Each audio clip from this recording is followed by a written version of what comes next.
Hello, and welcome to another set. Which of the following are the water soluble vitamins? Actual గా fat soluble vitamins గుర్తుపెట్టుకోండి, దాన్ని బట్టి water soluble vitamins మిగిలినవి ADEK అనేది fat soluble కదండి. So fat soluble vitamins లో ఇప్పుడు ఏమున్నాయి, దీంట్లో విటమిన్ కే తప్ప మిగిలినవన్నీ కూడా లేవు. సో 1, 2, 3 అది రైట్ ఆన్సర్స్. ఓకేనండి, అలా పెట్టేసారు. Hydroponic fodder is gaining popularity as a alternative feed. Hydroponics అంటే ఏంటండి? Cultivation in water. సో ఈ హైడ్రోపోనిక్ ఫాడర్ వల్ల ఏమవుతుంది, మనకి కావాల్సిన ల్యాండ్ రిక్వైర్మెంట్ అనేది తగ్గిపోతుంది. మట్టిలోనే పెంచాలి అనే అవసరం తగ్గిపోతుంది. స్టాక్స్ కింద వాటర్ గ్రోత్ మీడియం పెట్టేసి దాంట్లో సీడ్స్ అనేవి ఇంప్లాంట్ చేస్తూ ఉంటే చక్కగాను గ్రాస్ కింద ఎదిగిపోతుంది. సో హైడ్రోపోనిక్ ఫాడర్ అంటే 4 ఎకరాల ల్యాండ్ కావాల్సింది 1 ఎకరం ల్యాండ్ లోనే మనకు కావాల్సిన రిసోర్స్ అంతా పండించుకోగలుగుతాం హైడ్రోపోనిక్స్ వల్ల. It produces highly nutritious green fodder in 7 to 8 days without using soil, minimum water. So A and R are true and R is the correct explanation of A. Next one. Which of the following agro byproducts is rich in energy due to high sugar content? High sugar content దేంట్లో ఉంటుందండి? Molasses లో ఉంటుంది. So A is the right answer. Which of the following is a common antioxidant used in animal foods? Athorciquin, butylated hydroxytoluene, vitamin E అన్ని కూడా ఉపయోగిస్తూ ఉంటారు. Common గా వచ్చేసరికి క్రేజీ చిక్ డిసీజ్ వచ్చేసరికి ఏంటంటేనండి, ఇది కోడ్ అనేది పిచ్చిగా బిహేవ్ చేస్తూ ఉంటుంది, లేకపోతే నోరు తెరిచేసి వెనకాల అలా వాలిపోయి ఉంటూ ఉంటుంది. ఆ క్రేజీ చిక్ డిసీజ్ ఎందుకు అంటే కనుక బ్రెయిన్ సాఫ్ట్ అవ్వడం వలన మరియు హెడ్ ట్విస్ట్ అయిపోవడం వలన. ఇది వచ్చేసరికి మెయిన్ గా విటమిన్ ఈ డెఫిషియన్సీ వల్ల వస్తూ ఉంటుంది. నెక్స్ట్, పారాకెరటోసిస్ అనేది పిగ్స్ లో ఎఫెక్ట్ అవుతూ ఉంటుంది. పారాకెరటోసిస్ అంటే మీకు ఇంతవరకు వీడియోలోనే చెప్పాను. డెవలప్ అయిన స్కిన్ సెల్స్ అనేవి ర్యాపిడ్ గా పైకి వచ్చేసి అక్కడ రెడ్ ప్యాచెస్ కింద జరుగుతూ ఉంటుంది. So 1 is A. Exudative diathesis and milk fever వచ్చేసరికి ఇది డైరీ కౌస్ కి సంబంధించింది. ఎన్జూటిక్ మెరాస్మస్ అంటే ఏం లేదండి, చిక్కిపోవడం, వేస్టేజ్ ఆఫ్ మజిల్. ఓకే, ఇది ల్యాంప్స్ లో వస్తూ ఉంటుంది. So 4 is D. Exudative diathesis ఇది ఒకసారి నేను చూస్తానండి. రైట్, డయాథిసిస్. సో ఎక్సూడియేటివ్ డయాథిసిస్ అంటేనండి చర్మం అడుగుని ఫ్లూయిడ్ అనేది చెరుకుపోవడం, దానివల్ల మనకి అది ఎడిమా కింద లెక్కండి. ఎక్సూడియేటివ్ డయాథిసిస్ అంటే ఎడిమా కింద లెక్కండి. దీన్ని ఎడిమా అంటే ఏంటండి, ఒకసారి కాళ్ళు నీరు పట్టినట్టు వాపు వస్తూ ఉంటాయి, ఎందుకంటే స్కిన్ అడుగుని నీరు చేరిపోతూ ఉంటుంది, ఆ మజిల్ నుంచి లీక్ అయిపోయి అలాగా. సో ఇది పౌల్ట్రీలో ఎక్కువగా అవుతూ ఉంటుంది. So 1A, 2B, 3C, 4D. ఓకేనండి. Next one. Which of the following are the parasitic diseases? Parasitic diseases అంటే మెయిన్లీ ఏంటండి, ప్రోటోజోవా అండ్ హెల్మింథియా, ఈ రెండింటి వల్ల జరుగుతూ ఉంటాయి. మెయిన్ గా వచ్చేసరికి హెల్మిన్స్ అంటే వార్మ్స్. ఓకేనండి. సో వార్మ్స్ ఏంటన్నా చూద్దాం. Ascariasis, yes. Next I think fasciolosis, all of the above అని అనుకుంటున్నాను నేను. ఇంకే ఆన్సర్ నాకు తెలిసి, లేదా ఐ థింక్ 1, 2, 3. Okay, right.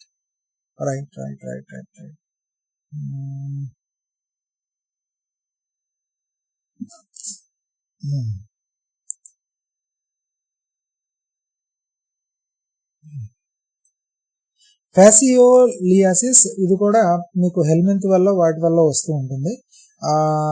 థెలీరియోసిస్ ఇది వచ్చేసరికి ప్రోటోజోవా వల్ల అండి. ఇది మెయిన్ గా వచ్చేసరికి టిక్ బార్న్ డిసీజ్ థెలీరియోసిస్ అనేది. దీంట్లో కూడా బోల్డెన్ రకాలు ఉంటాయండి సుమి. ఇదంతా హెల్మిన్స్, దీని ప్రోటోజోవా. లెప్టోస్పైరోసిస్ మాత్రం బ్యాక్టీరియా వల్ల వస్తుందండి. సో ఇది పారాసైటిక్ డిసీజ్ కాదు, ప్రోటోజోవా దానివల్ల ఈ వార్మ్స్ వల్ల వచ్చేదాన్ని పారాసైటిక్ డిసీజెస్ అంటారు. ఇది స్పైరోషెట్ అనే ఒక బ్యాక్టీరియా వల్ల వస్తూ ఉంటుందండి ఈ లెప్టోస్పైరోసిస్ అనేది. అయితే దీని గురించి ఇంకో క్వశ్చన్ లో మనం మాట్లాడుకుందాం. సో 1, 2, 3 అది right answers. The causative agent of the theileriosis. Actual గా చెప్పాలంటే వీడు ఈస్ట్ కోస్ట్ ఫీవర్, థెలియరోసిస్ అని రెండు కన్ఫ్యూజ్ చేశాడు. బట్ మెయిన్గా గుర్తుపెట్టుకోండి, జస్ట్ టెలియోరోసిస్ అని అన్నాడంటే కనుక ఇండియన్ కండిషన్ ప్రకారం okay annulata is the right answer as per India. ఎందుకంటే ఈస్ట్ కోస్ట్ ఫీవర్ మన దగ్గర లేదు. ఒకవేళ ఈస్ట్ కోస్ట్ ఫీవర్ అని అన్నాడు అనుకో, ఇది అవుతుంది ఫర్ ఈస్ట్ కోస్ట్ ఫీవర్, ఏ అనేది ఆప్షన్ ఉంటుంది. ఫర్ ఈస్ట్ కోస్ట్ ఫీవర్ అయితే పర్వా అనేది ఆప్షన్. లేదు మన ఇండియా ప్రకారం అని అన్నాడు అనుకోండి, అప్పుడు యాన్యులత అనేది ఆప్షన్.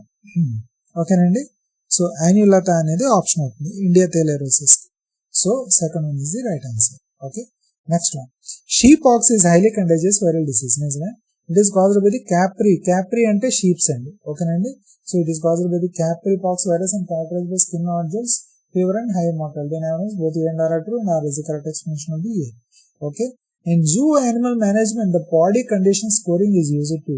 బాడీ కండిషన్ స్కోరింగ్ అంటే ఏంటండి, డయా ఎంత పెరిగింది, స్కిన్ ఎంత థిక్నెస్ ఉంది, హెయిర్ గ్రోత్ ఎలా ఉంది, వెడల్పులు ఎలా ఉన్నాయి, ఫేషియల్ ఫీచర్స్, ఇవన్నీ కూడా.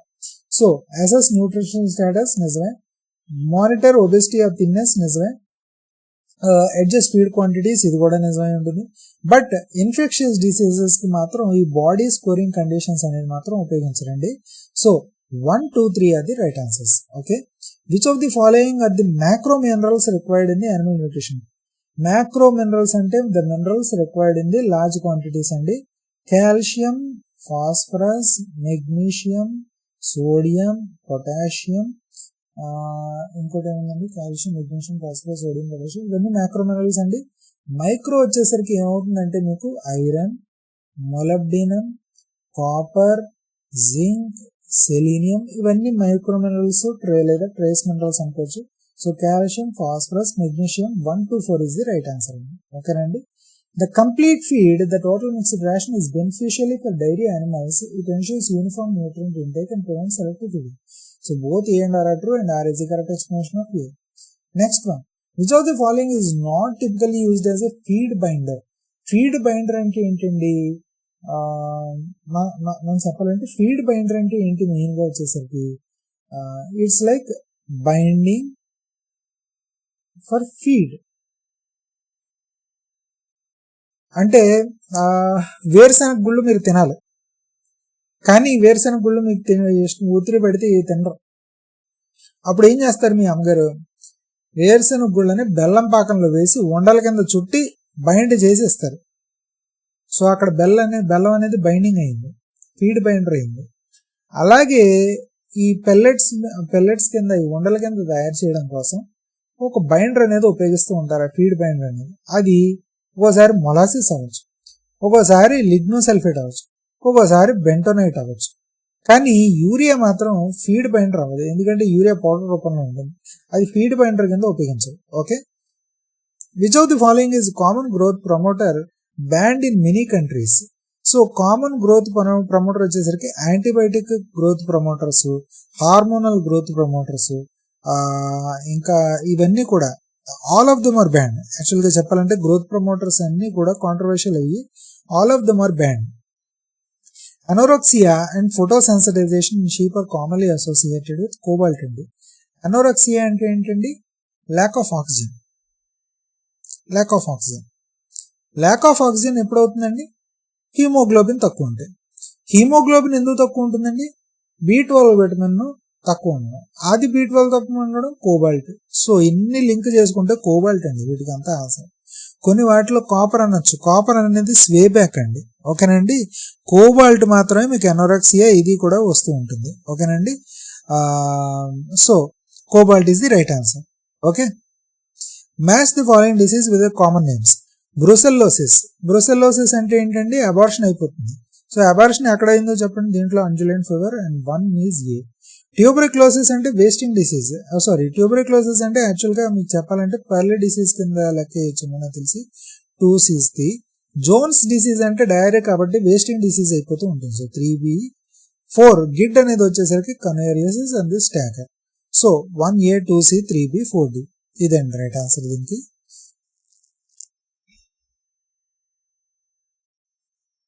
So next one, which of the following are the fungal diseases of the livestock? Ringworm అనేది ఫంగల్ డిసీజే, ఇంకోటి ఆస్పరిజిలియోసిస్, ఇది కూడా ఫంగల్ డిసీజే. మైకోటాక్సికోసిస్, ఇది కూడా ఫంగల్ డిసీజే. అండ్ క్రిప్టోకోకైస్, అది మరి కాకైస్ క్రిప్టోకోకైస్ అంటే మరి I think it's not right, ఇది కూడా ఫంగల్ డిసీజ్ అంటున్నాడు. Okay, so all of them are true. Cryptococcosis, so all of them are the true answer. Okay, just a minute. Right. The causative agent of the blue tongue disease, blue tongue disease మాత్రం highly transmit ఇది vector borne అండి. ఇది vector Born. దీనివల్ల అండి కూలీకోయిడిస్ మిడ్జెస్ ద్వారా transmit అవుతుందండి. RB virus, ఇది చాలా చాలా ఇంపార్టెంట్ అండి, గుర్తుపెట్టుకోండి. Rabies is a zoonotic viral disease with almost 100% fatality in once clinical science appear. నిజమేనండి. ర్యాబిస్ అనేది దేనివల్ల అవుతుందండి? Lyssa virus. మీకు చెప్పాను కదండి, లిస్సా వైరస్ ఏం చేస్తుందంటే మజిల్స్ ని కంట్రోల్ లేకుండా, ముఖ్యంగా నెక్ మజిల్స్ ఇవి కూడాను అసలు గొంతు మింగలేని లాంటి పరిస్థితి తీసుకొచ్చేస్తూ ఉంటుంది. ఆ పరిస్థితి తీసుకొచ్చినప్పుడు దాన్ని పిచ్చి పట్టేసి ఇంకోళ్ళని ఏమన్నా కరిగితే ఆ సెలైవాలో ఊరిపోతూ ఉంటుంది ఆ వైరస్ అనేది. పేషెంట్స్ సెలైవాలో ఆ లిస్సా వైరస్ ఊరిపోతూ ఉంటుంది. ఆ సెలైవరీ గ్లాండ్స్ కంట్రోల్ తీసేసుకుంటాయి లిస్సా వైరస్ అనేది. అప్పుడు ఆ లిస్సా వైరస్ దానివల్ల ఏమవుతుందంటే పేషెంట్ మింగలేడు, దాహం వేసేస్తూ ఉంటుంది, కానీ మింగుదామంటే గొంతు విపరీతమైన నొప్పి పెడుతూ ఉంటుంది. అందుకని హైడ్రోఫోబియా వస్తుంది. నీళ్లు చూసినా భయపడుతూ ఉంటాడు, చాలా ఉణికిపోతూ ఉంటాడు పిచ్చి పిచ్చిగాని. సో ఇన్స్టెంట్ డెత్ కింద వచ్చేస్తూ ఉంటుంది అది. సో అందుకని అలాంటివి రాకుండా ఉండడం కోసం ఈ లిస్సా వైరస్ అనేది కారణం అవుతుంది. అందుకని వ్యాక్సినేషన్ తీసుకుంటూ ఉంటారు. So it is caused by the lyssa virus and transmitted primarily through bite of infected dogs. ఒక్కసారి క్లినికల్ సైన్స్ అంటే హైడ్రోఫోబిక్ సైన్స్ కింద ఎపీర్ అయ్యిందా ఇంకా సచ్చాడు అంతే, అయిపోయింది. Both A and R true and R is correct explanation. In zoological parks hand rearing of the neonates. Hand rearing అంటే ఏం లేదండి, మనం తీసుకుని పెంచడం, దత్తత కింద అనుకోండి. నియోనేట్స్ అంటే చిన్నపిల్లలు. Mother rejects or un is available to feed. Mother ఒకవేళ పాస్ అయిపోయింది, మదర్ రిజెక్ట్ చేసిన ఒక్కోసారి పిల్లల్ని చూసిన ఆ పిల్లలు నాది కాదని తీసి పడేస్తూ ఉంటుంది. లేకపోతే ఒక్కోసారి మదర్ సిక్ అయ్యి తను ఫీడ్ చేయలేకపోయినా జెనెటిక్ మేనేజ్మెంట్ బ్రీడింగ్ ప్రోగ్రామ్స్ లో చేసిన ఈ సందర్భాల్లో మాత్రమే ఈ వెనకాల కంట్రోల్ చేసుకుంటూ ఉంటుంది. Next, which of the following are the trace minerals? ఇది చెప్పాను కదండి, zinc, copper, selenium. So 1 to 4 the right answers. Sodium కాదు. Area specific mineral mixtures are recommended for livestock in India. నిజమే. Soil and feed mineral content varies regionally leading to specific deficiencies, which is very very true. So both A and R are true and R is the correct explanation of A. Next one, which of the following is a common energy supplement and added up to 5 to 10% in ruminant diets? యాక్చువల్గా ఇవన్నీ కూడా ruminant diets లో 5 to 10% add చేస్తూ ఉంటారు. So all of the above. Which of the following is not a characteristic of the good silage? Butyric acid smell వచ్చిందా, silage spoil అయిపోయినట్టే. Spoiled silage. Silage అంటే fresh green fodder which is fermented to have the pH below 4.2. ఇవన్నీ కూడా ఉంటాయి, కానీ ఇది వచ్చిందా ఇంకా స్పాయిల్ అయిపోయినట్టే. Swayback enzootic ataxia in lambs is due to deficiency of copper అండి, copper. Next, match the following zoonotic diseases. Anthrax, bacillus anthracis 1A, brucellosis, brucella species 2B, rabies, lyssa virus 3C, leptospirosis, leptospira introrgans 4 is D. 1A, 2B, 3C, 4D. అంతే. Next one, which of the following disease is notifiable under the prevention and control of the infectious diseases in Animal Act? So ఇది నాకు తెలిసి all except 3. D is the right answer అన్నమాట. ఒక్క పెస్టిడి ruminants ఇది తప్ప మిగిలినవన్నీ కూడా నోటిఫైబుల్ డిసీజ్ కింద చేశారండి దాన్ని. ఓకేనండి. మాస్టైటిస్ అనేది ఫార్మ్ ఇష్యూ అది. The primary transmission root of the bovine spongiform encephalopathy is. ఈ బొవైన్ స్పాంజిఫార్మ్ ఎన్సెఫలోపతి అనేది మీన్ ఏంటంటే బోన్లెస్ మీట్ పెట్టడం వలన వచ్చేదండి. ఇది బోన్లెస్ మీట్ పెడుతూ contaminated boneless meat or the, I'm very sorry,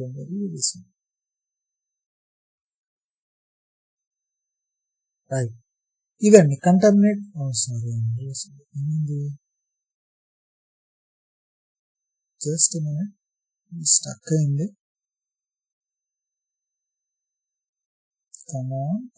right. So contaminated contaminated meat మరియు bone meal feed, ఇది main గా పెట్టడం వల్ల బొవైన్ స్పాంజిఫార్మ్ ఎన్సెఫలోపతి అనేది వస్తూ ఉంటుందండి. And glanders is a bacterial disease primary affecting equines అంటే ఏం లేదండి, హార్సెస్, మ్యూల్స్, వీటిని ఈక్విన్స్ అంటూ ఉంటారు. It is caused by the Burkholderia malai and it is highly zoonotic. Zoonotic అంటే there is a chance of transferring that disease from human to disease from the animal to human. ఓకేనండి, just ఇది అస్తమాటిక్ stuck అయిపోతుంది. I'm really sorry, I didn't expect this to happen, but it is happening. I cannot say anything. Just a minute.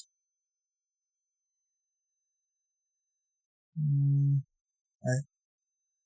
Video ఎండ్కు వచ్చేస్తున్నప్పుడు ఇలా ఏడిపిస్తామండి. Connection restore అవ్వాలి కదా.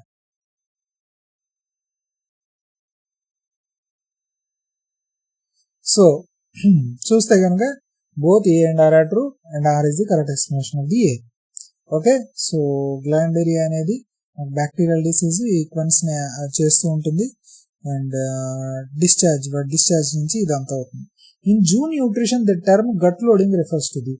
Gut loading అంటే ఏం లేదండి, it's the feeding insects the high nutrient diet before feeding them to ఇన్సెక్టివర్స్.